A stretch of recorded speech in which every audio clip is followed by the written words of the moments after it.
Hello and welcome to the 500 Workshop. Today, in episode 6 of our buying guide, it's test drive time.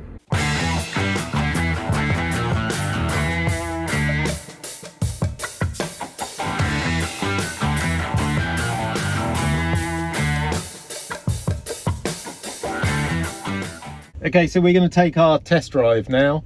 I'd recommend driving a car for about 20 to 30 minutes. The reason why I recommend that is so you can really warm up the engine and see whether you've got any overheating issues, any stopping issues. Often when these engines get too hot, they do have a tendency to either cut out or not restart. So sometimes you do have to let them cool down. There are a lot of hot start problems. That can be from the condenser, from the coil, from too much heat in the fuel and fuel evaporation. So it's worth, if you ask the vendor nicely, to take it out for a reasonably long test drive. Again, it might be them driving depending on your insurance situation and what they're happy with. But effectively, we're just going to go on a little ride, test through all the gears, including reverse, and just make sure we're happy with everything. Bear in mind that these cars are old, and steering and things like that, there's no power steering. There's steering normally has a little bit of play in it, which you wouldn't be used to either. But all you want to try and do is just get comfortable in the car, understand it will have little rattles and things, and just enjoy the experience.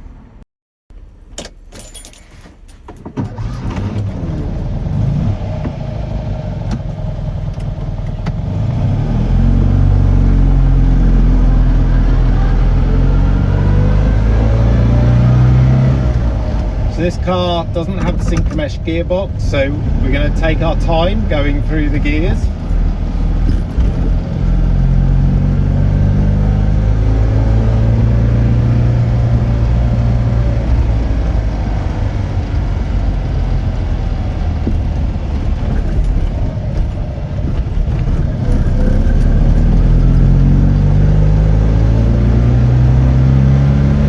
So you just let the revs drop and then slot it into third.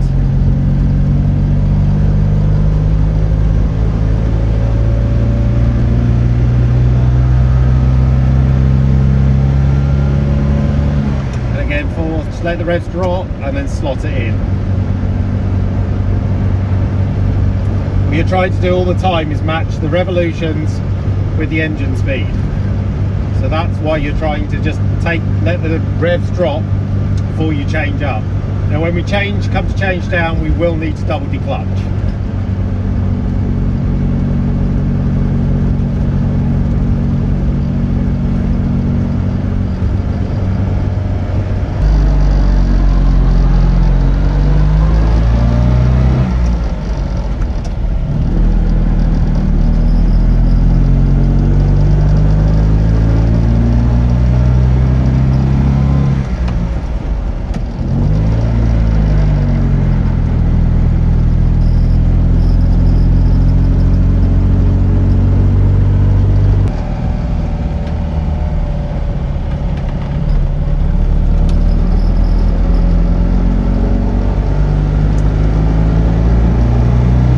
Up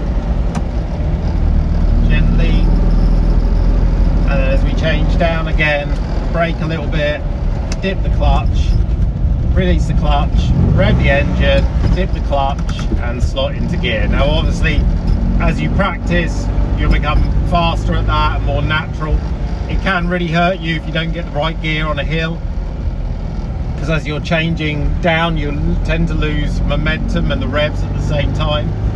But you can be quite nippy about it over time and really kind of try and catch the revs quickly. Really, but what you want to do is slot the gear in slowly. So you want to try and match the revs as quickly as possible. But then as you match the revs, kind of slot it in gently. So here we go again. And there's second gear again.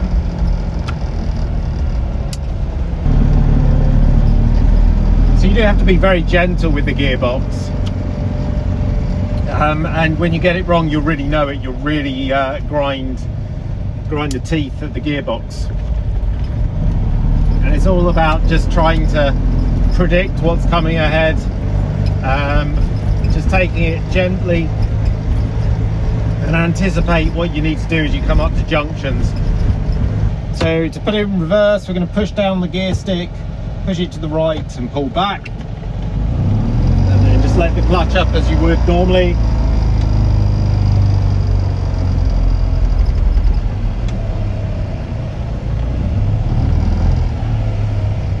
And there we are, the end of our test drive. So once you've finished your test drive, it's worth just coming around the back of the car, opening the engine and just checking for any oil leaks or anything that you wouldn't expect. Now it's nice and warm.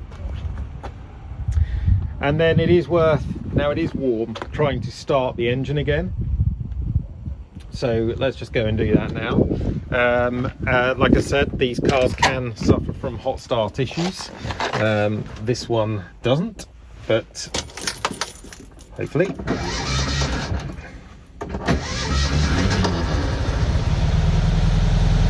And there we go, all lights out, generator lights out, and all good. So I hope you enjoyed the test drive, and I hope you enjoyed this 6-part buying guide. Hopefully we'll be seeing you in a 500 very soon.